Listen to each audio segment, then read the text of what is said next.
Right. அதாவது தமிழரின் தொன்மையும் தைப்பொங்கலை பற்றி தான் நான் கதைச்சது. அப்போ கல் தோன்றா மண் தோன்றா காலத்துக்கு வேலொடு முன் தோன்றிய மூத்த இனம் தமிழினம். அடிமுடி தேடி கிடைக்காத சிவன் சித்தனால் கட்டி காக்கப்படும் ஒரு மொழி மற்றும் இனம். சரியோ? கண்ணாடி முடிந்து போச்சு ஒருவார். நானும் உன்னை மாதிரி கட்டி வச்சிருக்கேன். இல்லை இது வந்து ரீடிங் இது ரீடிங் கிளாஸ். நேற்று தான் நான் கலந்து போச்சு. எனிவே பொறுவார்.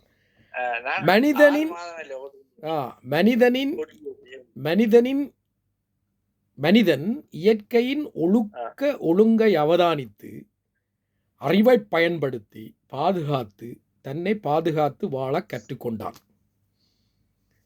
இயற்கையின் ஒழுக்கம் என்பது ஒரு எழுதப்படாத அரசியல் யாப்பு. The natural non-written constitution.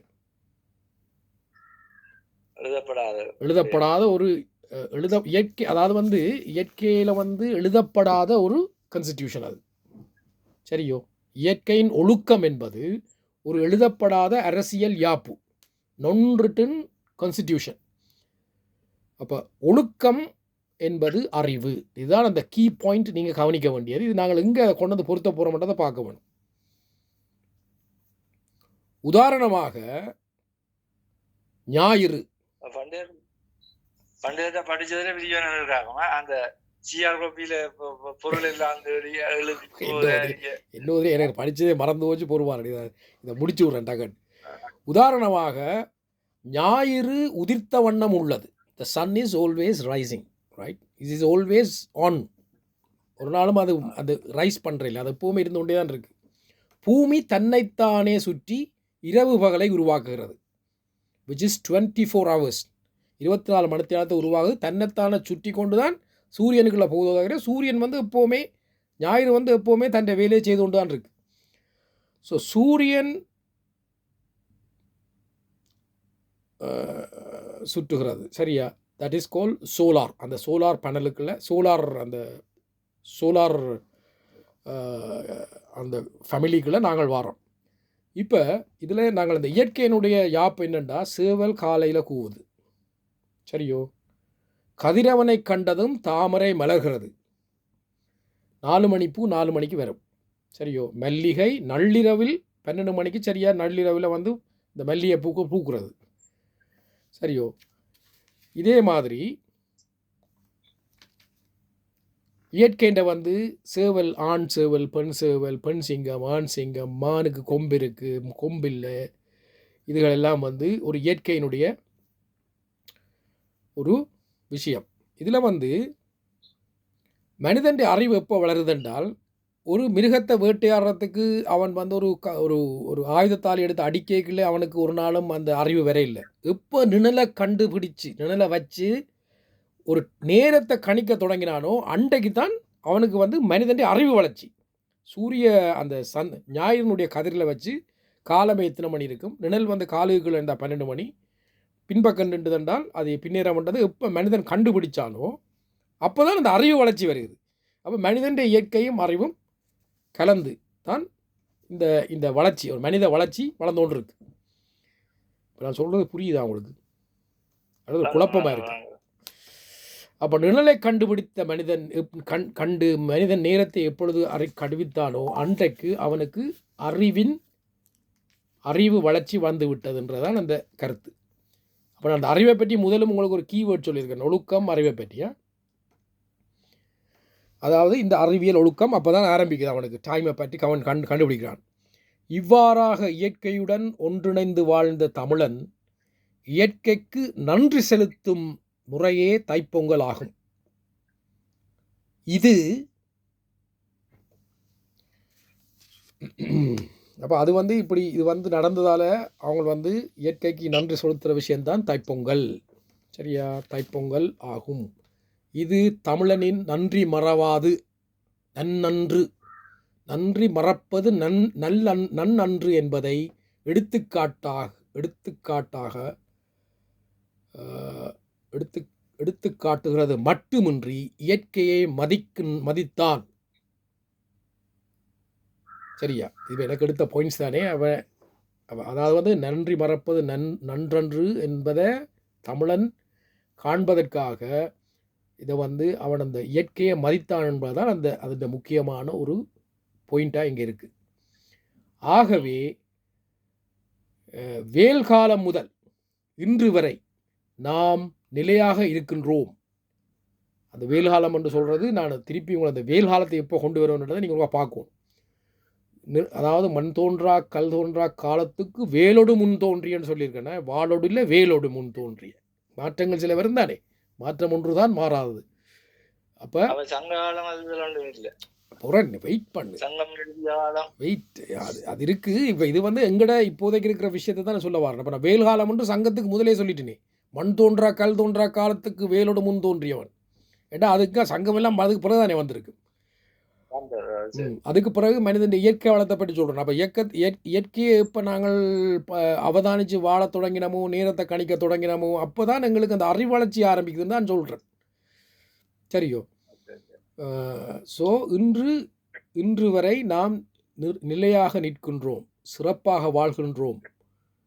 எமது ஒழுக்க அறிவியலே காரணமாகும். அப்போ நாங்கள் இந்த நேரத்தை கண்டுபிடிச்சதுலேருந்து, காலமைப்பு நேரத்தை கண்டுபிடிச்சதுலேருந்து அந்த ஒரு ஒழுக்க நெறியில் வாழ்கிறபடியாகத்தான் நாங்கள் இன்றைக்கு ஒரு நிரந்தரமாக ஒரு இன்னும் நிலையாக வாழ்ந்து கொண்டிருக்கிறோம்ன்றதான் என்ற கருத்து உங்களுக்கு. அப்போ அந்த பொங்கல்ன்றது எங்கே வருதுன்னு சொன்னால் நன்றி, இயற்கைக்கு நன்றி செலுத்த.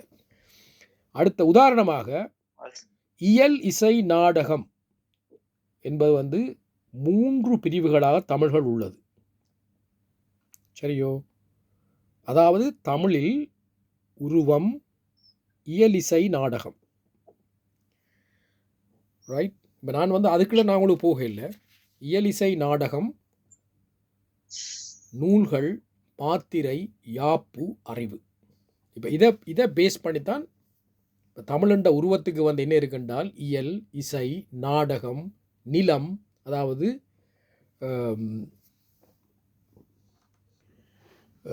நூல்கள், மாத்திரைகள். அந்த நூல்கள் மாத்திரைகள், யாப்பு, அறிவு, இவ்வளவும் அளவு.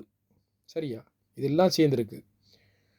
இப்போ இதை நான் உங்களுக்கு இது விளங்க இல்லை. இப்போ நான் சுமார் ஜென்ரலாக வச்சுருக்கேன். இப்போ இதோட ப்ரீவியேஷன் தான் நான் சொல்ல போகிறேன். இப்போ தமிழர் இப்போ நாங்கள் அந்த கூர்ப்பு வளர வளர பேருந்து அறிவு வந்த உடனே மனிதன் சவுண்டை வச்சு பேருந்து எழுத்துக்களை கண்டுபிடிச்சான். சரியோ? கம்யூனிகேஷன். அப்போ நிழல் அறிவுக்குரிய காரணம். அப்போ அகத்தியம், அதாவது தமிழர்களுடைய முதலாவது நூல் அகத்தியம். அகத்தியரால் உருவாக்கப்பட்ட விஷயம்தான் அகத்தியம் என்பது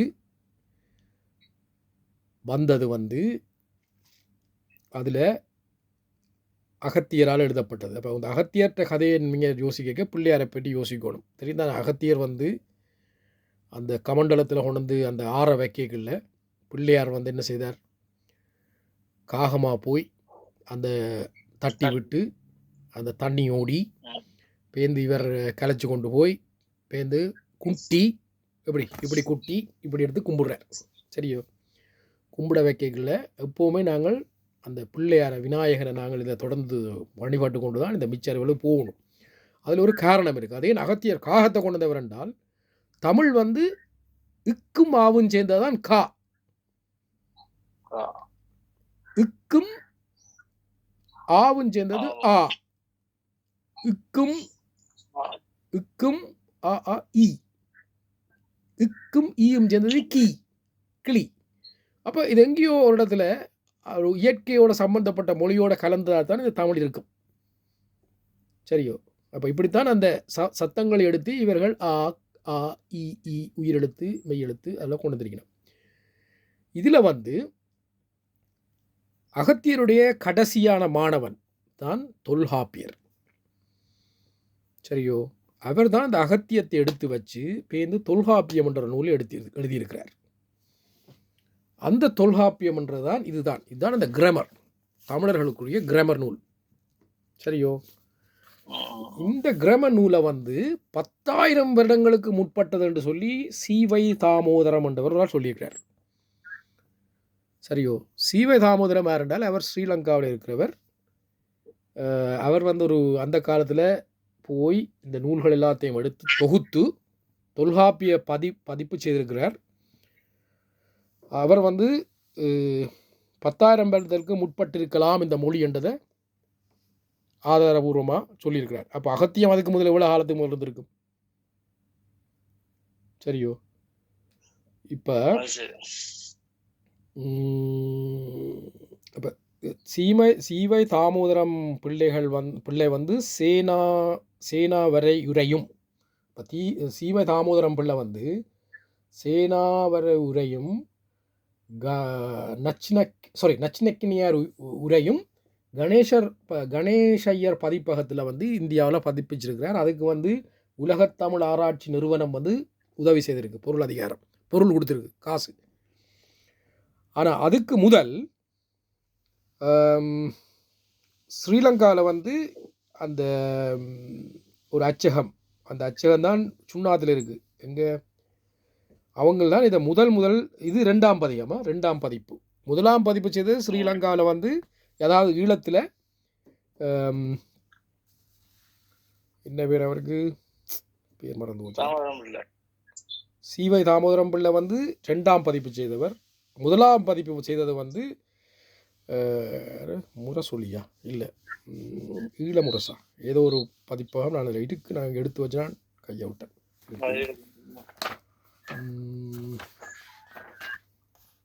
வந்து இதன் 1ஆவது பதிப்பு வந்து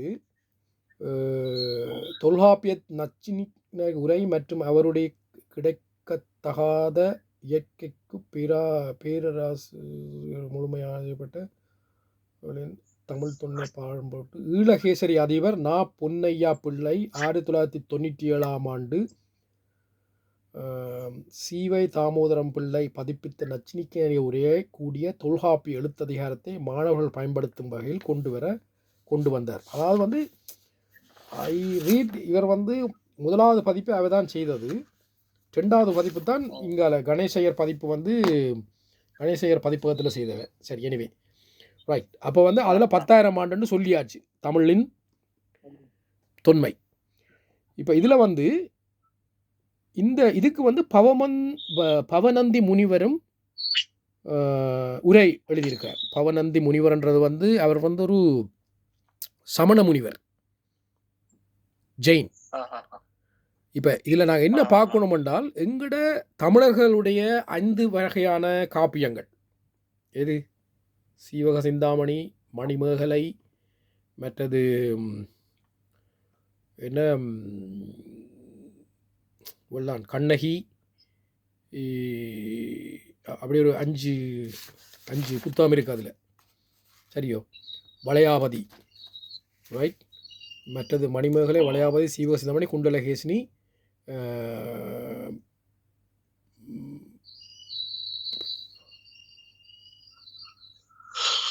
சிலப்பதிகாரம், மணிமேகலை, சீவக சிந்தாமணி, வளையாபதி, குண்டலகேசி ஆகிய வந்து பௌத்த சமயத்தை சார்ந்த நூல்களாக தான் இருக்கு.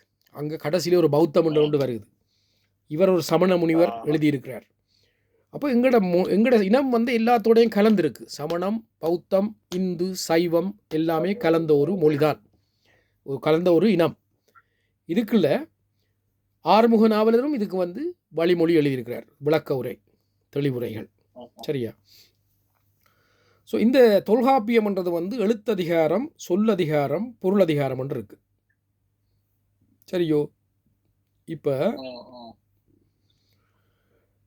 நாங்கள் இந்த இதில் வந்து பொருள் அதிகாரத்தில் இருக்கிற செய்யுள் இயல், செய்யுள் உறுப்புகள், யாப்பு. சரியோ. மாத்திரை, எழுத்தியல். இப்போ நான் சொல்கிறது மாத்திரையை பற்றி உங்களுக்கு ஏற்கனவே அங்கே சொல்லியிருக்கிறேன். மாத்திரைன்றது அளவுன்றது நிழல்.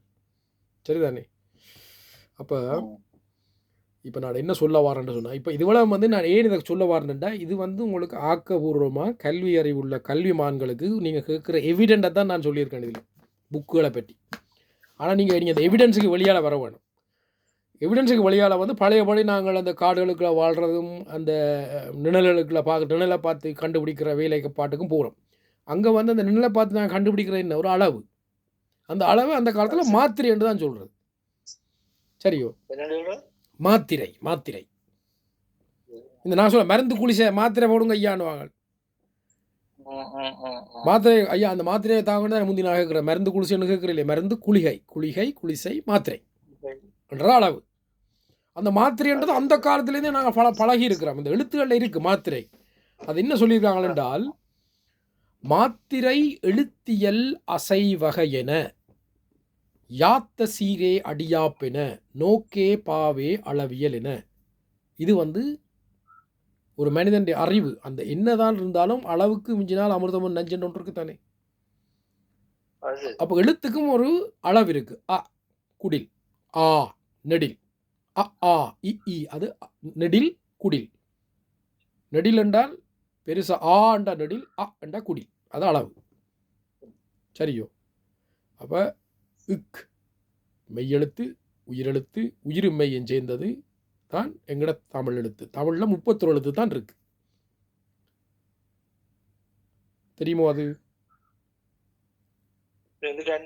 மிச்சம் பிறந்தது. அப்போ அந்த அந்த உயிரும் மெய்யும் உரு, அந்த உருவில் சேர்ந்து வந்ததுகள்லாம் மிச்சம். அப்போ அதுகள்லாம் அந்த உருவின் பாகங்கள் மிச்சம் எல்லாம். சரி, அப்போ அதில் அந்த அந்த அந்த மாத்திரை எழுத்தியல் அசைவகனை முன்னால் இந்த இதை பார்த்தோம்னு சொன்னால், அகர முதல் நகர இருவாய் 30 என்ப சார்ந்து வரும் மரபின் 3 கடையே அவைதம் குற்றியலிகரம் குற்றியலுகரம் ஆயுதம் என்னும் முப்பாட்புள்ளியின் எழுத்தோர் என்ன. சரியா? இதுதான் அந்த அளவு, இதுதான் அந்த மாத்திரை. அகரம் என்பது சின்ன அகரம். அகரம் முதல் நகர இருவாய், ஆவிலிருந்து ந மட்டும், இருவாய் கடைசி வரைக்கும் 30 என்ப. 30 அதில் 30 தான் இருக்கு. ஆயுதம் என்னும், ஆயுதம் என்றது தனியே நிற்கும். முப்பாட்புள்ளியில், அது முப்பால் புள்ளிகள் இருக்கு. முப்பால் புள்ளியின் எழுத்தோர் என்ன. அதுதான் அந்த தமிழின் அட்டவணை, அந்த நெடுங்கணக்கு அட்டவணையை குறிக்கிறது. இது தொல்காப்பியத்தில் எழுத்ததிகாரத்தில் முதலாவது நீங்கள் படிக்கணும். இதுகளெல்லாம் நான் ஏன் சொல்லி கொண்டு வரேன்டா, இது அந்த காலத்தில் இந்த 10,000 ஆண்டுகளுக்கு முதலே இவங்க இந்த குரூம் பண்ணி கொண்டு வராங்க. எழுத்துக்கள் மாறி இருக்கு, அது வேறு விஷயம். ஆனால் சத்தங்கள் மாற இல்லை. சரியோ? அப்போ இதை நாங்கள் கொண்டு போனால், இப்போ நாங்கள் அறிவை பற்றி தான் கழிச்சு கொண்டு வரோம். இப்போ நான் எழுத்தை பற்றி சொல்லிட்டேன். இப்போ அறிவை பற்றி கொண்டு போகிறேன். அறிவில் தொல்காப்பியத்தில் அறிவியல் ஒன்று இருக்குது. அந்த அறிவியலில் என்ன சொல்கிறான்டா, ஒன்றறிவதுவே ஊற்றறிவதுவே. அப்படி என்றால் அந்த தாவரம் என்ன செய்ய மாட்டோம் சொன்னால், இந்த ஃபோட்டோசிந்தசிஸ் எல்லாத்தையும் உள்ளுக்கு எடுத்து அதை திருப்பி உங்களுக்கு தருகுது. அது ஒரு அறிவுள்ள தாவரங்கள்.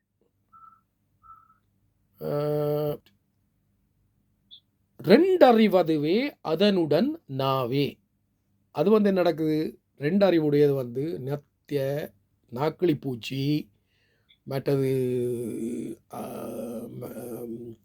இந்த மண்ணுக்குள்ளே இருக்கிறதுகள், இதுகள் எல்லாம் ரெண்டு அறிவுடையது. அட்டை இதெல்லாம் ரெண்டு அறிவுடையது. அதை சாப்பிட்டு கொண்டு அப்படியே ஓடி தெரியும், அல்லது கண் ஒன்றும் தெரியாது. மற்றது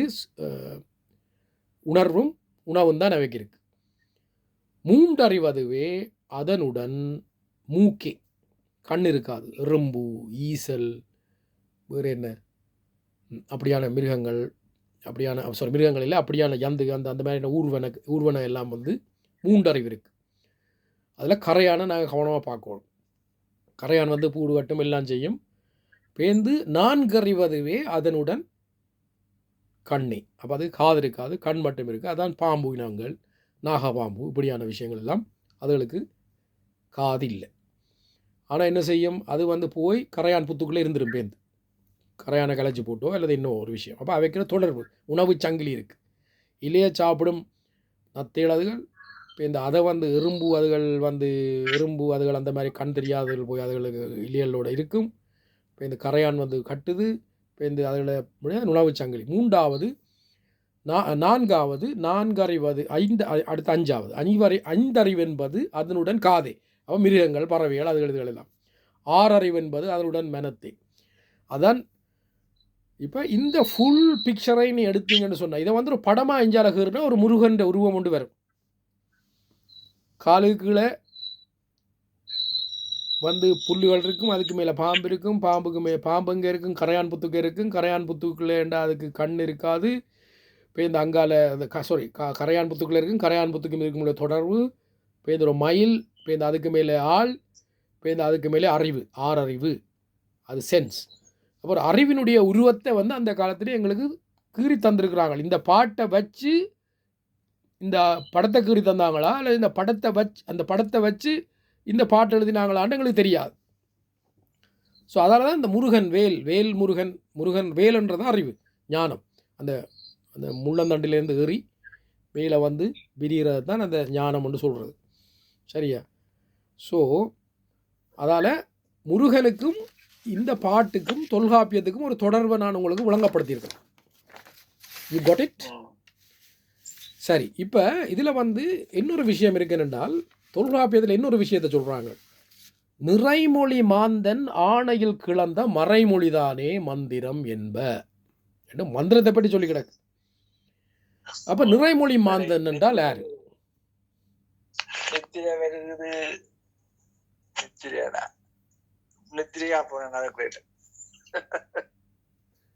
இப்ப நிறைமொழி மாந்தன் உங்களுக்கு எல்லாம் பொருள், நீ இதை முடிச்சுட்டு தான் போகணும். இல்லாட்டி பொருள் அவசரப்படாது. வெயிட் இது இந்த முடிய போகுதுராப்பா, முடிய போகுது. விடமுண்ட கண்டன் மிக நல்ல வீணை தடவி. சரியோ? அப்போ அந்த இடப்பக்கத்தை பெண்மையை கொண்ட விடமுண்ட கண்டன் என்றா என்ன?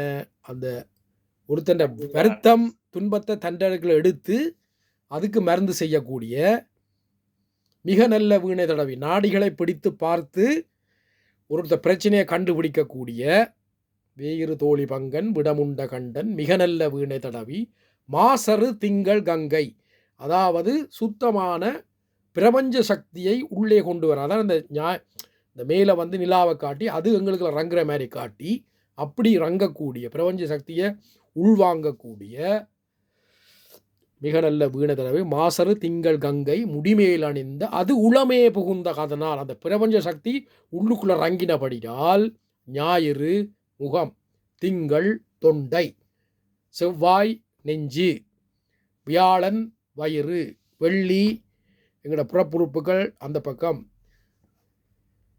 ஞாயிறு திங்கள் செவ்வாய் புதன் வியாழன் வெள்ளி தொடை, சனி கால் பகுதி, இதுக்குள்ள எல்லாமே அடக்கி வைத்து அதை ஆட்சி செய்யக்கூடிய சனி பாம்பு ரெண்டு உடனே அந்த குண்டலேனி சக்தி வந்து கருமையத்திலிருந்து அப்படியே வெளிக்கிட்டு மேலே வந்து தலைக்கு போகிறது. தலைக்கு போய் அது தயாராக இருந்தால் தான் எந்த விதமான ஒரு பிரபஞ்ச சக்தியை உள்ளுக்குள்ளே வாங்க முடியும். அப்படி வாங்க இல்லாமல் போச்சுன்னு சொன்னால் அவை மயங்கி அவையால் ஒன்றும் செய்யலாமல் போய் ஒன்றில் தண்ணி அடித்து கொண்டு போடுவினோம். ஏன்னா அந்த சக்தியை ரிசீவர் மாதிரி டெலிஃபோன். சரியோ? டெலிஃபோன் செல்லில் எப்படி ஒரு சிப் இருக்கோ அதே மாதிரி தான் அந்த அந்த செக்ஷன் அந்த மெட்ட இதுலையும் இது அந்த ரிசீவர் வரைக்குள்ளே என்ன டைம் பவர் இல்லாட்டி அதை அடிச்சுப்போம் எலக்ட்ரிக் மாதிரி. அப்போ அந்த ரிசீவர் வரைக்கும் எங்களோட உடம்பை தயார்படுத்தி வச்சுருக்கிறது தான் விரதங்கள், இந்த போய் வாரது, கோயில்களுக்கு போகிறது, அந்த விடியவன் எழும்புறது, சக்தியை உருவாக்கினா தான் அந்த வார ரிசீவரை நாங்கள் எடுத்துக்கொள்ளலாம். பிரபஞ்ச சக்தியை உள் வாங்கிறதுக்கான ஒரு வழிபாடு தான் இந்த நிறைய இந்த கோயில் வழிபாடு அதெல்லாம் வருது. இதுதான் நான் இப்போ நிறமொழியை பற்றி சொல்லியாச்சு. மந்திரம் என்றால் திருமூலற்ற திருமந்திரம் 5500 வருடங்களுக்கு முற்பட்டதுன்ட்டு எனக்கு 5 வயசில் இருக்கே சொன்னவங்க. அப்போ அதே ஒரு 6000 7000 வருடத்துக்கு முன்னா இருக்கும். அப்போ திருமூலரின் திருமந்திரத்தில் வந்து உனக்கு உயிர், மந்திரம், யந்திரம், தந்திரம், மாத்திரை, மருந்து, இதை பற்றி எல்லாம் தெளிவாக சொல்லி கிடக்கு. அப்போ மந்திரம் இருக்குது, யந்திரம் இருக்குது, தந்திரம் இருக்குது, மாத்திரை இருக்குது, மருந்து இருக்குது. அப்போ இது வந்து உயிர், மெய், உரு, உடல், சிவசித்தம். சரியோ? இதைத்தான் மனம், வாக்கு, காயம், சித்தம், புத்தி, சிவசித்தம் என்று சொல்கிறது. மனம் தெளிவாக இருந்தால் வாக்கு சரியாக வரும், வாக்கு சரியாக வந்தால் செயல்கள் சரியாக வரும். சித்தம் என்ன? சித்தத்தை தவற விடாமல் நாங்கள் இருக்கணும் என்றால் புத்தி, அதாவது புத்தியை தவற விடாமல் இருக்கணும்னா சிவசித்தத்தோடு நாங்கள் இருந்தோம்னா எங்களோட புத்தி தடுமாறாது. சரியோ? ஏன்டா புத்தியை வந்து ஒரு சாமியார் கூட மயக்கி எடுக்கலாம் புத்தியை. சரியோ? சில ஜனம் எல்லாம் இருந்து போவோம், அங்கே ஒரு சாமியார்கிட்ட மாட்டுப்பட்டு போவோம். அப்போ சித்தி அந்த அந்த சிவசித்தம் ஒன்று வந்தால் தான் நீங்கள் வந்து தப்பலாம். இந்த மாதிரியான மனிப்புலேஷன்கள், இந்த மாதிரி இந்த ஆக்கள் ஏமாத்திர ஆக்கள்கிட்ட தப்புறதுக்கு ஒரே வழி சிவசித்தம் இருக்க வேணும். சரியோ? அப்போ மனம், வாக்கு, காயம், சித்தம், புத்தி, சிவசித்தம். சித்தம்ன்றது வந்து இந்த எது அந்த மற்றாக்களை மயக்கிறது, எடுக்கிறது, சித்து விளையாட்டுகள். 5 வகையான சித்து விளையாட்டு இருக்குது, 8 வகையான சித்து விளையாட்டு. அந்த சித்தம் வந்து வசியம் இருக்குது. மற்றது வந்து சிறுக்கிறதால பெருக்கிறது, பறக்கிறது, இப்படி கன விஷயங்கள் இருக்குது. அப்போ அந்த சித்தத்துக்குள்ளேருந்தும் தப்ப வேணும். ஏன்னா இந்த சித்தத்தை வச்சு கன சாமிமார் ஆக்களை ஏமாற்றி கொண்டு இருக்கிறாங்க. அதுக்குள்ளேருந்து தப்புறதுக்கு வந்து எங்களுக்கு சிவசித்தம் இருக்க வேணும். புத்தியை தடுமாறாமல் இருக்கணும்னா சித்தம் இருக்க வேணும். அதான் இந்த சிவசித்தம் பெறப்போகுது. எனிவே இது முடிஞ்சதுன்னா அடுத்தது திருக்குறள் வந்துட்டு. இதுக்கு அப்புறம் எங்களுக்கு ஒரு மொழி உண்டு. திருக்குறள் வந்து திருவள்ளுவர்னால் 2055 ஆண்டுகளுக்கு முதல் உருவாக்கப்பட்ட 1330 குறள்கள். சரியோ? அறம், பொருள், இன்பம், வீடு என்று உனக்கு 3 விதத்தை தந்திருக்கிறாங்க. அறம், பொருள், இன்பம், வீடு. உலக பொதுமுறையாக இந்த பகவத்கீதா, புத்த தர்மம், மற்றது தோரா, பைபிள், குரான் போன்றவற்றிற்கு ஒப்பானதாக கருதப்படுகிறது தான் இந்த திருக்குறள். சரியோ? ஆகவே இந்த திருக்குறளை வந்து நாங்கள் தமிழர்களுடைய மரபு நூலாக மாற்ற வேணும். ஒரு கோட்ஸுக்கெல்லாம் போனால் சத்தியப்பிரமாணம் பண்ணைகளை திருக்குறளை வச்சு செய்ய வேணும் என்றதான் என்ற கருத்து. இதுதான் கடைசியில் நான் கொண்டு வர வேண்டிய விஷயம். அதை கொண்டு வரதுக்கு இவ்வளோ விஷயத்தையும் கதைக்க வேண்டி கிடக்கு. சரியோ? அப்போ நாங்கள் வந்து கருதப்படுகிறது இதனை தமிழகத்திலும் நீதிமன்றங்களிலும் மற்றும் இதுகளில் வந்து கொண்டு வரணும். கனடிய பாராளுமன்றத்தில் வந்து இது ஆல்ரெடி அங்கீகாரம் பெற்று விட்டது. அப்போ இதை மாதிரி நாங்கள் தமிழகத்தில் கொண்டு வரணும், இங்கேயும் கொண்டு வரணும், எங்களோட நாட்டிலையும் கொண்டு வர வேணும் திருக்குறள். ஏன்னா நாங்கள் ஒரு கோர்ஸுக்கு போனால் அவன் மத புத்தகத்தை வச்சு செய்ய சொல்லுவாங்க. அப்போ நான் ஒருக்கா பகவத்கீதா எடுத்தினான் பேர்ந்து சொன்னான், truth but not the truth, nothing but the ட்ரூத்ன்றது பொதுவான ஒரு விஷயம். அது வந்து புத்தகம் இல்லை. சரியோ? ஸோ உண்மையை தான் நான் சொன்னது. அது இந்த மனார்த்தமான அந்த சத்திய பிரமாணம். மற்றவை சொல்கிறதெல்லாம் நூலை நம்பி தான் போயினோம். சரியோ? இப்போ அதே மாதிரி நாங்கள் வந்து பொங்கலை பற்றி கூறுகையில், இப்போ நீ பொங்கல்ன்றது எங்களுக்கு வந்து இந்த பனைமரத்தில் கொண்டே மாட்டை கட்டி போட்டு மாட்டை பற்றி எழுதுகிற மாதிரி தானே. பொங்கலை வந்து கொண்டு வந்து நான் உண்மையில் உங்களுக்கு திருக்குறளை கொண்டு வந்து விட்டு கிடக்கு. கடைசியில் சிலப்பதிகாரம், மணிமேகலை, சீகமணி, சிந்தாமணி, வளையாபதி, குண்டலகேசனி என்பன கூட புதுப்பானை வைத்து பொங்குவதை பற்றி கூறப்பட்டிருக்கு. பொங்கலை பற்றி சொல்லலை, ஆனால் புதுப்பானை வைத்து பொங்குவதை பற்றி அதில் கூறியிருக்கணும். குறுந்தொகை, புறநானூறு, கலித்தொகை, நற்றிணை என்பன பொங்கலை பற்றி கூறுகின்றது. சரியோ? இது எப்படி இருந்தாலும் தமிழர்களின் காலத்தில் வேல்காலத்தில் இருந்து இன்று வரை நிலையாக நிற்பதற்கு எமது ஒழுக்க அறிவே காரணமாக உள்ளது என்பதை நான் மிகவும் ஆணித்தரமாக கூறியிருக்கிறேன்.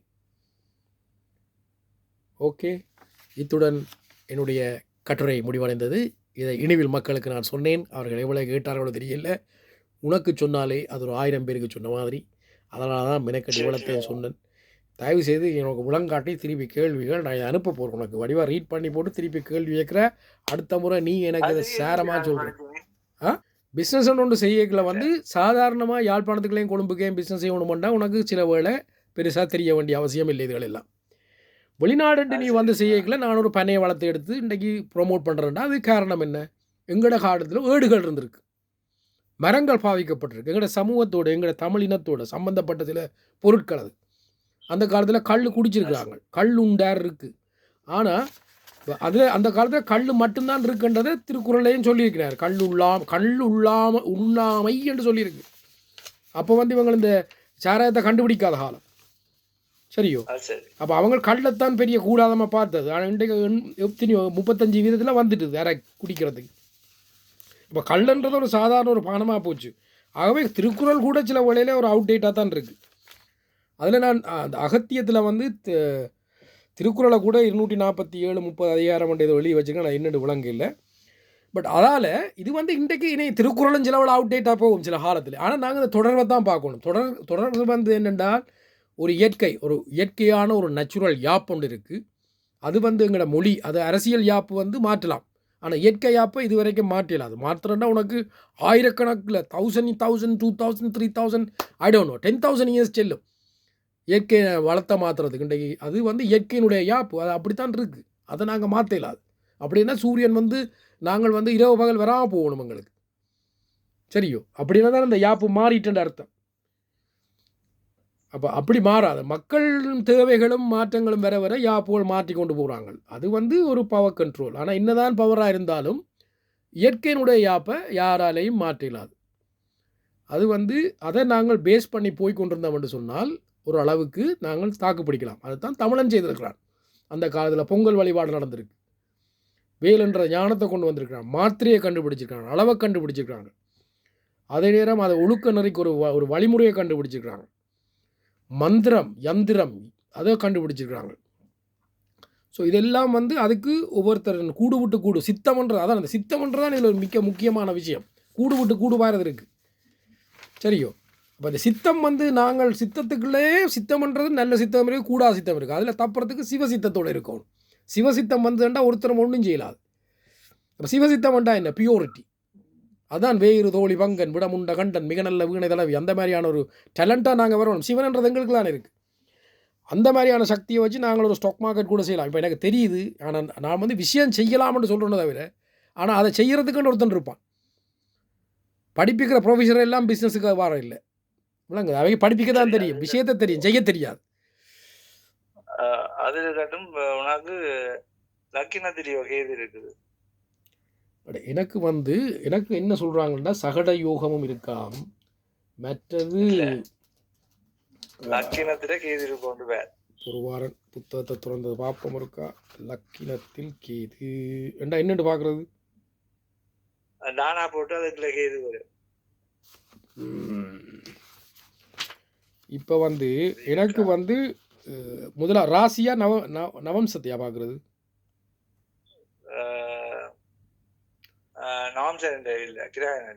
ராசி ராசி தானே, கிரகண ராசி தானே. ஓகே, ராசி வந்து லக்கினம் போட்டு கிடக்கு 12க்கு பக்கத்தில் நிற்கும், 1ல் நிற்கும். தனியா லக்கினம். ஓ, தனியா லக்கினம். அதுல இருந்து எண்ணிக்கொண்டு வர கேது 1 2 1 2 4ல் நிற்கும். கேது செவ்வாய் குரு 3ம் ஒன்றா நிற்கு. செவ்வாய் குரு கேது 3ம் ஒன்றா நிற்குது.